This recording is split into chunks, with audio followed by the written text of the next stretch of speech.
So I don't know how many of you guys last night saw the Oscars, but Will Smith slapped the you-know-what out of Chris Rock. He made a joke that he did not take very kindly to, and he just hopped up on stage and gave him a big old smack. Well, Rockstar is kind of giving a big old smack to the entire GTA community with this GTA Plus membership subscription for GTA Online. And it looks like things are only getting worse, which is not good. So we know that there's going to be two vehicles that look like they're going to be held either exclusively for GTA Plus members, or GTA Plus members are going to be getting them first. Remember, it actually comes out tomorrow. This is going to be pretty wild, I will say so myself. And I don't know how this happens, but modders were actually able to get the two brand new cars, the Brioso RA and the Devastate 8, into the LS car meet. And when you do so, it actually has this alert. Remember, there's a new specification service where you can essentially copy someone's vehicle and you can get it exactly how they have it with all the upgrades, customization, etc. Well, this message says HSW specification service unavailable. The specification of this player's personal vehicle is only available with a GTA Plus membership. Oh no, are you kidding me, Rockstar? This is truly one of the biggest slap in the faces that you can do here. And unfortunately, this is really bad because it looks like a lot of this stuff going forward could be held behind a GTA Plus membership. This could just be the tip of the iceberg here, and that's really, really not a good thing. Now, while I'm excited about the HSW versions of both the Grotti Brioso RA and the Principe Devastate 8, I don't want them to be held by an in-game membership. That just seems wrong in every single way.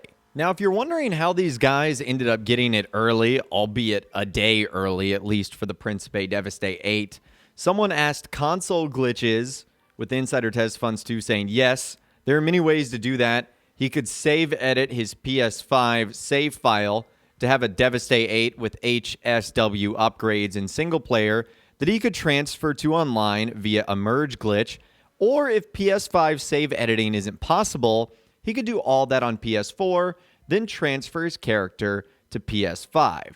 So that's basically what happened right there. I don't know how you end up doing that, but they did, and they were able to get it. And you can clearly see there that when that guy approached at the LS car meet, because GTA Plus is not technically out yet, you can see that he didn't have the ability to specify that car, which means there's going to be a lot of people that will be unable to do that. And what makes this whole thing even worse is Rockstar even said that this is something they would never do in GTA Online. In an asked and answered article that they published on December 17th, 2014, this is where they took questions from their mouth off page, or they took questions from social media or the community, and then they would actually answer them. This is Rockstar communicating, which is something they don't do all that often. So Tim, via the mouth off page, said, what is the point of shark cards apart from to make you greedy bastards lots of money? And they said the reason we included optional in-game currency in GTA Online rather than directly selling DLC was because it was the only way that we could distribute DLC without dividing the player base each time we brought out a new content pack, which would destroy the online community very quickly by splitting players up. Thanks to Shark Cards, we have been able to give away every piece of DLC so far for free in order to keep the community whole and give people options as to whether they want to earn new content by playing the game, buy new content with Shark Cards, or simply don't get new content and still keep playing the game. So their whole reason for in-game currency, like Shark Cards, was to keep the community whole, how they were not going to split anyone up.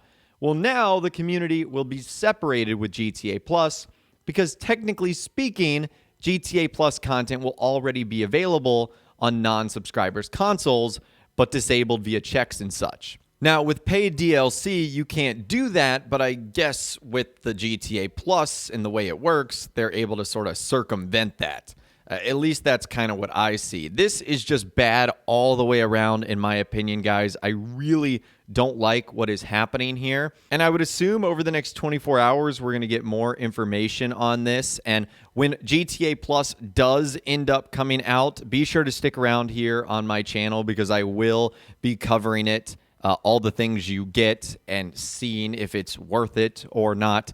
So that's what we'll be diving into tomorrow for sure. And you guys can, watch my video, see if I made the right call before you waste your money or not waste your money and ultimately make that decision. Now, just playing devil's advocate here, a lot of people have made the argument that isn't this just getting earlier drip feed content and that actual separation would be if there were unobtainable items locked behind GTA Plus.